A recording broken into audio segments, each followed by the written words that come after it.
Friends, I am Professor C.P. Bhasin, former Senior Professor of Chemistry, Hemchandracharya, North Gujarat University, Patan, Gujarat.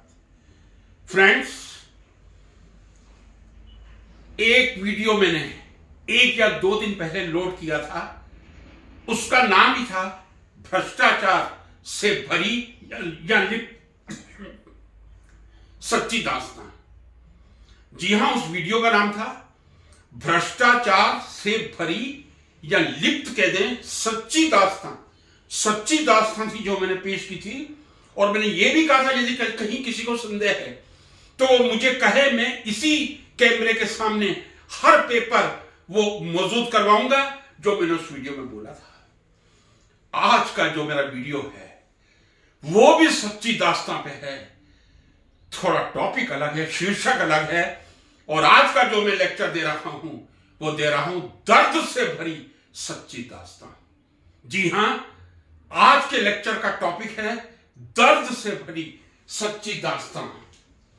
सच्ची दास्तान को कोई explain करने की जरूरत नहीं है, दर्द को कोई एक्सप्लेन करने की जरूरत नहीं है, लेकिन जो कहानी तो नहीं कह रहा, जब सच्ची दास्तान कह रहा हूं तो वो दर्द सच्चा ही होगा। कई बार मैं कई वीडियो लोड करता हूं, अपलोड करता हूं एजुकेशन के बारे में, क्योंकि मैंने लगभग 36 साल तक शिक्षण किया था, 4 साल पूर्णकालिक पीएचडी करने के बाद।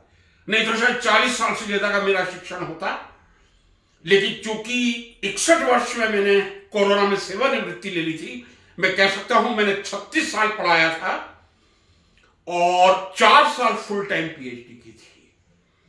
एक शिक्षक का सबसे बड़ा धर्म यह है कि वो ईमानदारी से कक्षा में जाकर अपने विद्यार्थियों को पढ़ाए, चाहे वो प्राइमरी टीचर हो या हायर लेवल का टीचर हो।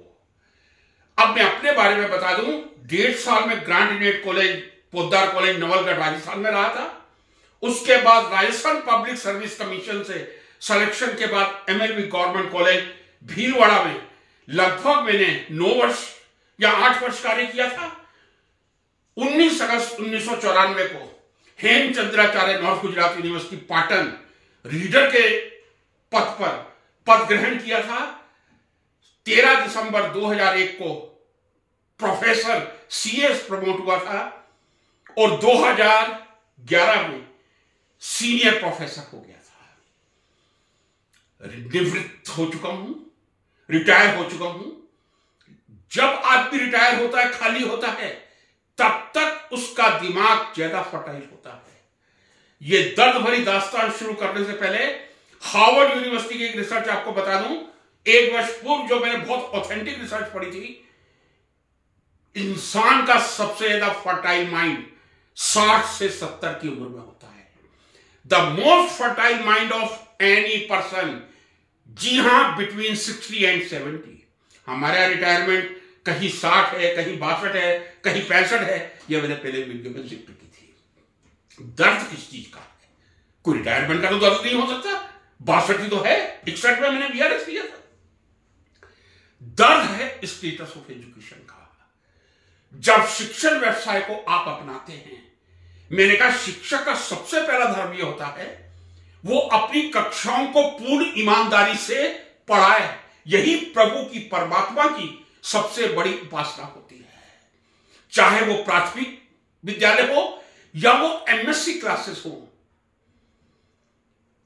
एमएससी क्लासेस अंतिम जो मेरा अंतिम तो नहीं कहना चाहिए, 1994 में नॉर्थ गुजरात यूनिवर्सिटी ज्वाइन करने के बाद मुझे बीएससी पढ़ाने का मौका नहीं मिल पाया था, क्योंकि वहां एमएससी चलती थी। यस, 1.5 साल नवलगढ़ और 8 साल या 9 साल एमएलबी गवर्नमेंट कॉलेज भीलवाड़ा में मैंने बीएससी भी पढ़ाया था, और एमएलबी में मुझे एमएससी पढ़ाने का भी अवसर मिला था, और बहुत अच्छे, वेरी इंटेलिजेंट स्टूडेंट्स मुझे इंटरेक्ट करने का अवसर उन्होंने प्रदान किया था। 1994 के बाद मैं लगातार पीजी टीचिंग ही कर रहा था, और पीजी टीचिंग के साथ रिसर्च का प्रारंभ किया था। लेकिन चूंकि इस व्यवसाय को मैंने एक मजबूरी के तौर पर नहीं, एक इच्छा के तौर पर अपनाया था। शुरू से इच्छा थी कि शिक्षण करूं, हां, ये इच्छा थी, उच्च शिक्षा जगत में ही करूं, हायर एजुकेशन में करूं, ये एक दृढ़ निश्चय था। और परमपिता परमात्मा ने मुझे ये शक्ति प्रदान की। माता ने, नवरात्रे चल रहे हैं, उन्होंने मुझे ये सारी शक्ति प्रदान की, जो आज बोलने की प्रेरणा भी मिल रही है मुझे नवरात्रि में, शायद माता के माध्यम से ही मिल रही है। कौन सा दर्द है मेरा? दर्द है status of higher education in India. कई बार मैं रिपीट कर चुका हूं, 1100 यूनिवर्सिटीज के साथ हम बहुत विशाल तंत्र की तरफ बढ़ गए हैं। 45,000 कॉलेजेस हमने बना दिए हैं। बहुत विस्तार हो रहा है, होना भी चाहिए। उसमें से 56 सेंट्रल यूनिवर्सिटीज हैं। सेंट्रल यूनिवर्सिटी तकरीबन 56 हैं। स्टेट यूनिवर्सिटीज, जो गवर्नमेंट स्टेट यूनिवर्सिटीज है, या गवर्नमेंट शब्द लिख देता हूं अच्छा रहेगा, वो तकरीबन 490 to 500 होंगी। और प्राइवेट यूनिवर्सिटी जो तेजी से मशरूम की तरह ग्रो की हैं, प्राइवेट यूनिवर्सिटी लगभग 500 के करीब होंगी। आंकड़ा कुल मिला के 1100 पे पहुंचता है। यूनिवर्सिटी 1100 पे, कॉलेज 45,000 पे। क्या स्थिति है आज एजुकेशन की? हम ईमानदारी से आंकलन करें। मैं अपने समय को देखता हूं, मैंने 1980 में एमएससी की थी। उस समय जो शिक्षण होता था और जो अध्ययन होता था, उसका स्टैंडर्ड क्या था? और जब आज की बात करता हूं तो मन में दर्द होता है, पीड़ा होती है। ये कहने में मुझे कोई संकोच नहीं। जी हां, मुझे याद है 79 अगस्त में, जी हां 78 अगस्त में, जब एमएससी प्रीवियस की क्लासेस शुरू हुई थी, बहुत ही विद्वान प्रोफेसर एसएस दुआ साहब ने जेरी मार्च का नाम लिया था। तब मैंने डिपार्टमेंटल लाइब्रेरी में जाके जेरी मार्च को इश्यू करवाया था और उसको पढ़ना शुरू किया था। जब स्पेक्ट्रोस्कोपी को दुआ साहब ने शुरू किया था, तब मैंने सिल्वरस्टीन पढ़ना शुरू किया था। इसका यह मतलब नहीं है कि मैंने ओपी अग्रवाल कंसल्ट नहीं की थी। ईमानदारी एक शिक्षक का परिचायक होता है। जब मैं एमएससी में था, इनऑर्गेनिक की कॉटन विल्किंसन ह्यूई की किताब थी, लेकिन उस समय कार्बोनिल्स का एक यूनिट हुआ करता था। उसके लिए कोई अच्छा मैटर नहीं मिल रहा था। संयोग से जेसी बेलर, जी हां, जो इस समय एमएलबी कॉलेज में विद्यार्थी है, जेसी बेलर के वॉल्यूम आए थे। और जिस दिन जेसी बेलर के वॉल्यूम आए, अगले दिन मुझे लाइब्रेरी से प्राप्त करने का सौभाग्य प्राप्त हो गया था। और मैं ही नहीं, हमारे बैच में जितने 10 विद्यार्थी थे, 10 ही उस समय विद्यार्थी हुआ करते थे एमएससी में। और मैं समझता हूं राजस्थान में भी अभी 14 या 16 से ज्यादा एमएससी के विद्यार्थी नहीं होंगी। ये राजस्थान का सौभाग्य है। अब आप देखिएगा, क्या आज की तारीख में यदि हम एमएससी के स्टूडेंट से पूछें, क्या वो सिल्वरस्टाइन देखते हैं? क्या वो विलियम फ्लेमिंग देखते हैं? छोड़ दीजिए, चलिए, क्या वो स्पेक्ट्रोस्कोपी पीएस कलसी की किताब देखते हैं? मैंने एक कार्यक्रम शुरू किया है, पुस्तक दर्शन, और उसके भाग 1 में मैंने यही पुस्तकों का वर्णन किया था। और यह भी कहा था कि यदि स्पेक्ट्रोस्कोपी की, या मैं कह सकता हूं केमिस्ट्री की, लगभग सबसे पुरानी बुक है जॉन डायर की है, जिसका पहला एडिशन 1907 में आया था। और मैंने उस पुस्तक दर्शन में दर्शन भी करवाए थे। कॉटन विल्किंसन की हम बात करें, ह्यूई की हम बात करें, ये हम सब लोग, मैं अपना नहीं कह रहा, जो भी एमएससी के विद्यार्थी तत्कालीन थे, फिजिकल केमिस्ट्री पे आ रही है। ग्लास्टर की बुक किसी ने नहीं पढ़ी हो हम लोगों ने? Source book of physical chemistry, thermodynamics की ग्लास्टर तो मेरे पास पर्सनल लाइब्रेरी में भी है। पर्सनल लाइब्रेरी पे मैं ईमानदार से कहता हूं, आप चाहेंगे दर्शन जरूर करवाऊंगा। इनऑर्गेनिक ऑर्गेनिक की ज्यादा है, क्योंकि मेरी जो रुचि रही है, ऑर्गेनिक में मैंने एमएससी किया था, फिर इनऑर्गेनिक में पीएचडी किया था। 4 साल बहुत पड़ी थी इनऑर्गेनिक केमिस्ट्री। माफी के साथ कह रहा हूं, अदरवाइज मत लीजिएगा। लेकिन आज जो शिक्षण का स्तर है, वो कहां तक तर्कसंगत है? सेंट्रल यूनिवर्सिटीज को आप छोड़ दीजिएगा, न्याय चल रहा है वहां। शिक्षक भी अच्छे हैं, विद्यार्थी भी अच्छे हैं। स्टेट यूनिवर्सिटीज की बात कीजिएगा ईमानदारी से जरा। चूंकि नवरात्रि चल रही है, माता साक्षी है, ईमानदारी से अपने हृदय पर हाथ रख के हम देखें आज क्या स्थिति है। क्या स्टूडेंट्स क्लास में आ रहे हैं? यदि नहीं तो वो क्यों नहीं आ रहे? क्या स्टूडेंट्स की गलती है या कहीं टीचर की भी गलती है? और आज एक बात सार्वजनिक रूप से कह रहा हूं, कोई संकोच नहीं है। जो भी हायर एजुकेशन में गवर्नमेंट कॉलेज या ग्रांट-इन-एड कॉलेज या यूनिवर्सिटी में 25 साल की नौकरी कर चुका है, उसकी तनख्वाह महीने की 3 लाख रुपए से कम नहीं है। पूर्ण आत्मविश्वास से कह रहा हूं, जिसने 25 साल की नौकरी किसी गवर्नमेंट कॉलेज, ग्रांट-इन-एड कॉलेज या यूनिवर्सिटी में कर दी है, उसकी तनख्वाह 3 लाख रुपए से कम नहीं है। बहुत पैसा है। इसको मैं कम नहीं कहूंगा। मैं यूएस से अपने आप को कंपेयर नहीं करूंगा, मैं यूके से अपने आप को कंपेयर नहीं करूंगा, भारत से कंपेयर करूंगा। बहुत संतोषजनक तनख्वाह है। क्या कारण है इतना डिटोरेशन शिक्षा में हुआ है और दिन पे दिन हो रहा है और किसी को इसकी चिंता है? यदि चिंता होती तो शायद डिटोरेशन का ये स्तर ना आता। मैं हमेशा अपने वीडियो में कहा करता हूं, जब मैं एक अच्छे टीचर की बात करता हूं, मैं कहता हूं कि साइंस के टीचर के 3 नहीं 4 गुण होने चाहिए। एक सामान्य टीचर के 3 गुण होते हैं, लर्निंग, रिटेंशन, एक्सप्रेशन। साइंस के टीचर के साथ चौथा गुण जुड़ता है, ऑब्जर्वेशन। पहला गुण मैं कहूंगा टीचर का लर्निंग एंड ऑब्जर्वेशन। कितनी ऑब्जर्वेशन है, स्टूडेंट हो या टीचर। सेकंड, रिटेंशन, कितनी आपकी स्मरण शक्ति है। तीसरी, एक्सप्रेशन। टीचर के लिए तो ये मस्त है, आप किस तरह अपने विद्यार्थियों को सुंदरता से, सहजता से, अपने विचारों की अभिव्यक्ति से उसमें उस ज्ञान के प्रति पिपासा उसकी शांत कर सकते हैं। मैं नहीं जानता कितने शिक्षक हैं, लेकिन शिक्षक की दुर्गति तो है। ये बात जो मैंने कही है ऑब्जर्वेशन की, ऐसे ही नहीं कही। यदि स्टूडेंट थ्योरी में आते हैं, प्रैक्टिकल में नहीं आते हैं, और बिना प्रैक्टिकल के विज्ञान का अस्तित्व संभव नहीं है। Science can be survive only through practicals. मैंने एक एग्जांपल सुंदर दिया था, पता नहीं वो वीडियो देखा या नहीं देखा, आप मेरे चैनल में जाके देखिएगा। मैंने ऑब्जर्व की थी 2000 नहीं 1996 में ऑब्जर्व की थी। सोडियम नाइट्रोक्साइड को आप 8 घंटे हीट कीजिए, 20 घंटे हीट कीजिए, कोई रिएक्शन नहीं होगी। फोटोकेमिकल रिएक्शन आप धूप में रखिए मई जून के महीने में, 5 मिनट में, 4 मिनट में रिएक्शन हो जाएगी। तो ये ऑब्जर्वेशन प्रैक्टिकल से आता है। क्यों नहीं आज स्टूडेंट प्रैक्टिकल की तरफ इतनी अट्रैक्ट हो रहे हैं? क्यों आज स्टूडेंट साइंस से थोड़ा सा विमुख हो रहा है? कारण क्या है इस दुर्गति का? हमारे देश के नीति निर्धारक और शिक्षा के जो स्तंभ बने हुए हैं, उन्होंने कभी देश की शिक्षा पर सच्चा चिंतन नहीं किया है। मैं आपसे कह रहा हूं, यदि मैं 80 की बात कर रहा हूं, मैंने 80 में एमएससी पास आउट किया था, मैं पूछना चाहूंगा और पूर्ण आत्मविश्वास से पूछना चाहूंगा, उस समय तक के विद्यार्थी मुझे बताए, क्या हिंदी मीडियम में एमएससी हुआ करता था? हां या ना? नहीं होता था।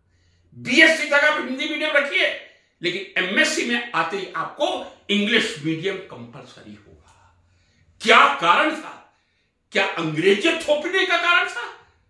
नहीं। लिटरेचर जो भी अवेलेबल है, वास्ट लिटरेचर, वो इंग्लिश में ही अवेलेबल है। मैं भी आपको प्रूव करके आज दिखा दूंगा।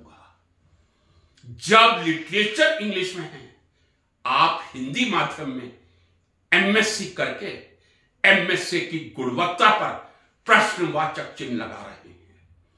पुस्तक दर्शन कार्यक्रम में मैंने स्पेक्ट्रोस्कोपी की बुक्स बताई थी। एक लेक्चर मैंने आरडीएक्स में दिया था, तो 2 डिक्शनरी की बात कही थी। एक हेलेस कंसाइज केमिकल डिक्शनरी और दूसरी मर्क इंडेक्स या आरएस इंडेक्स। आपकी लाइब्रेरी में, यदि स्टूडेंट की लाइब्रेरी में नहीं है, कोई दुख की बात नहीं, क्योंकि लगभग 20,000 के करीब कीमत है आरएस इंडेक्स की। हेलेस सस्ती है, हेलेस डिक्शनरी तो शायद 2000 के आसपास होगी, लेकिन आरएस इंडेक्स खरीदना आसान नहीं है। वो आप लाइब्रेरी से कंसल्ट कीजिए। कितने स्टूडेंट्स इंग्लिश की बुक्स रेफर कर रहे हैं? क्या ऐसी मजबूरी थी जो हमने हिंदी मीडियम को एमएससी में ला दिया? 80 तक नहीं था, मुझे याद है, दावे के साथ कह रहा हूं, किसी भी यूनिवर्सिटी में नहीं था। और अभी भी कई यूनिवर्सिटी ऐसी हैं जहां इंग्लिश मीडियम में कंपलसरी है और कंपलसरी होना चाहिए।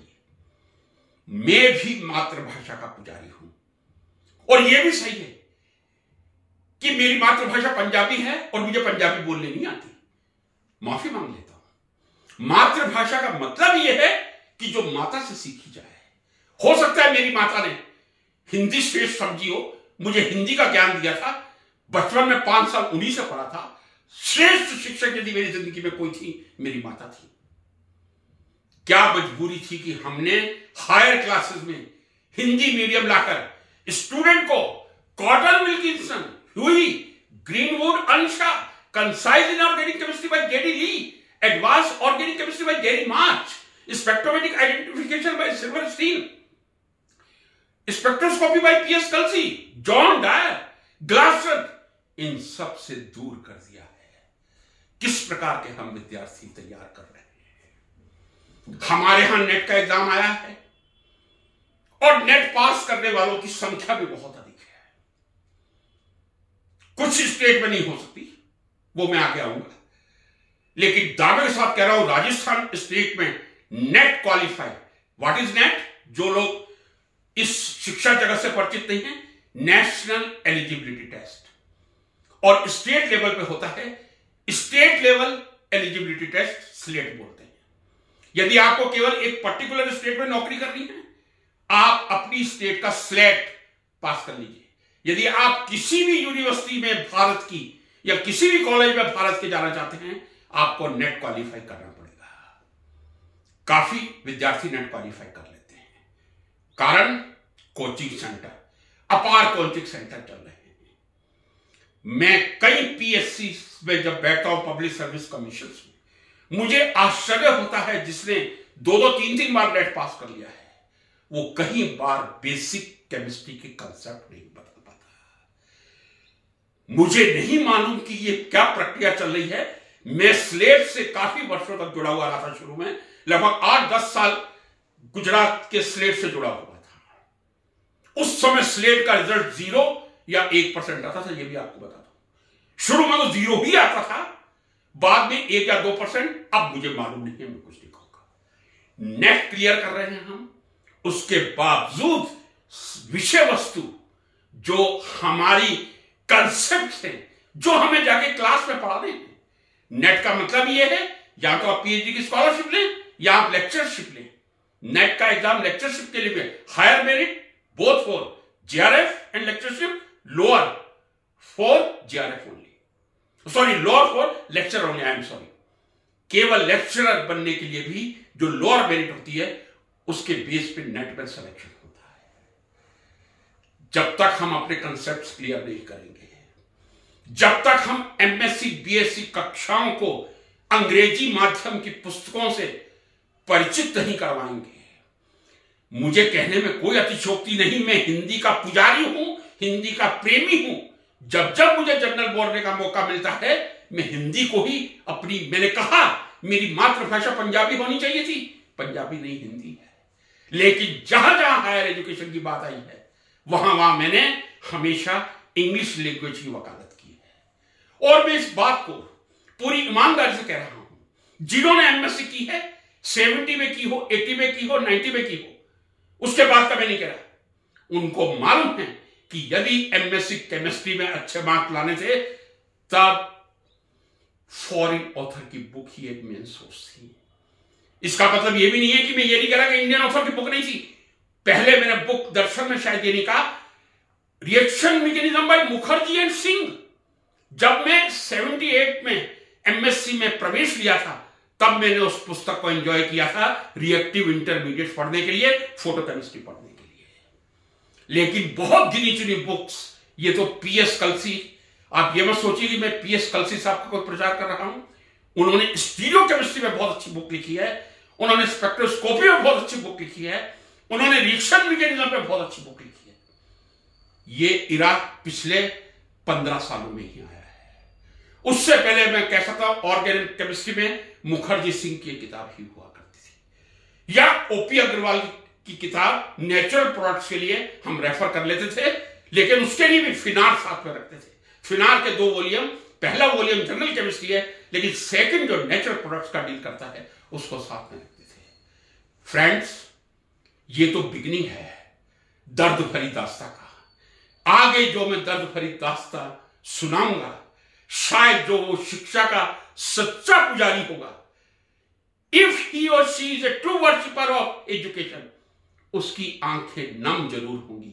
ये तो मैं नहीं कहूंगा आंखों में आंसू आएंगे। अगले पार्ट में जो कुछ मैं कहूंगा उसको सुनने के बाद एक सच्चे शिक्षक की आंखें यदि अश्रु से पूरित नहीं होंगी तो नम जरूर होंगी। अगली बात दर्द भरी दास्ता के अगले भाग में। नमस्कार मित्रों।